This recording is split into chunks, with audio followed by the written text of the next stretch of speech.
Cela fait maintenant 30 ans que la France régresse sous les jougs du socialisme.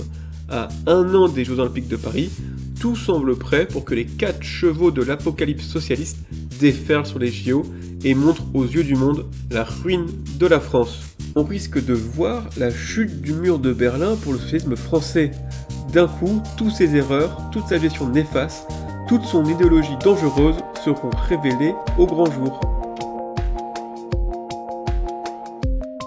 Et on commence avec le premier fléau socialisme, la bureaucratie et son copinage.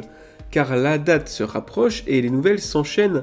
La ligne de métro 16 est retardée pour après les JO, alors qu'elle devait desservir des éléments sportifs. Les infrastructures sportives sont en retard et on a même une pénurie d'agents de sécurité pour protéger les JO. Il faut dire qu'un point central du socialisme consiste à mettre les copains aux manettes et non les personnes compétentes. Ici, Anne Hidalgo fait figure de légende vivante à la hauteur de l'événement. Personne ne lui demande à quoi peut bien servir un adjoint à la transition écologique, un autre adjoint à l'économie circulaire et solidaire. Que vient faire Audrey Pulvar comme adjointe à l'agriculture dans Paris? Où est l'agriculture dans Paris? Et surtout, pourquoi l'adjoint en charge des finances et du budget gère aussi les affaires funéraires? Sombre perspective, dis donc, pour Paris. Ni ses faux emplois, ni les détournements d'argent public, ni ses promesses non tenues, ni les finances catastrophiques de Paris ne semblent remettre en cause sa place.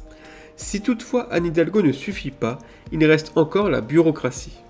Nous avons bien sûr le Comité national olympique et sportif français, le CNOSF, branche française du Comité international olympique, le CIO. À cela s'ajoute le Comité paralympique et sportif français, CPSF, sans oublier le Conseil d'administration de Paris 2024, comprenant la ville de Paris, l'État, la région Île-de-France, le Grand Paris, le CNOCF et le CPCF vu plus haut. Ce conseil d'administration déjà bien chargé fait partie d'une entité plus grande qu'on appelle le Comité d'organisation des Jeux Olympiques et Paralympiques Paris 2024. Mais si vous avez bien compris, aucun de ceux-là ne manie la truelle. Il faut donc la Société de livraison des ouvrages olympiques pour gérer ces travaux. Sans oublier qu'une partie des travaux et des ouvrages sont liés au transport et restent du côté de la Société du Grand Paris, elle-même gérée par la métropole du Grand Paris. Bref, on croise les doigts pour que les JO avancent malgré le copinage et la bureaucratie.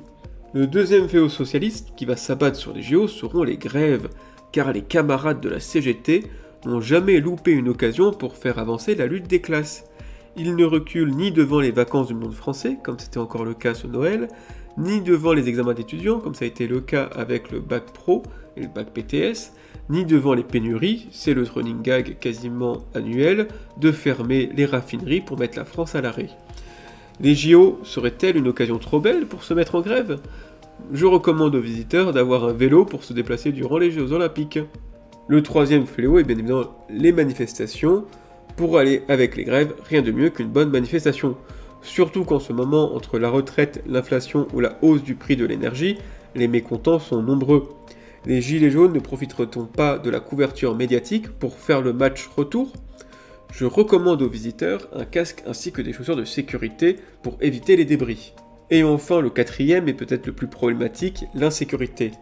En soi, l'insécurité dans Paris est déjà préoccupant, mais nos bureaucrates ont eu la bonne idée de faire partager l'enrichissement culturel des banlieues au reste du monde. Le village olympique, la cérémonie ainsi que les épreuves de nage et d'athlétisme sont en Seine-Saint-Denis. Le même Seine-Saint-Denis où les supporters anglais sont fait dépouiller par les locaux. Les épreuves de gymnastique, de GRS et de trampoline se tiennent à Nanterre, l'endroit même où ont eu lieu les dernières émeutes. Je recommande personnellement un gilet pare-balles et une bombe à poivre pour les visiteurs. En conclusion, ces 4 calamités apportées par le socialisme pourrissent la France depuis 30 ans. Malgré cela, un imaginaire idéalisé tel Émile in Paris tient toujours dans la tête du monde. Les JO de Paris risquent d'être la chute du mur de Berlin pour le socialisme français. Toutes ses erreurs, toute sa gestion néfaste seront révélées au grand jour. Voilà, c'est tout pour aujourd'hui, merci de m'avoir écouté et j'espère vous retrouver très prochainement pour un nouvel épisode.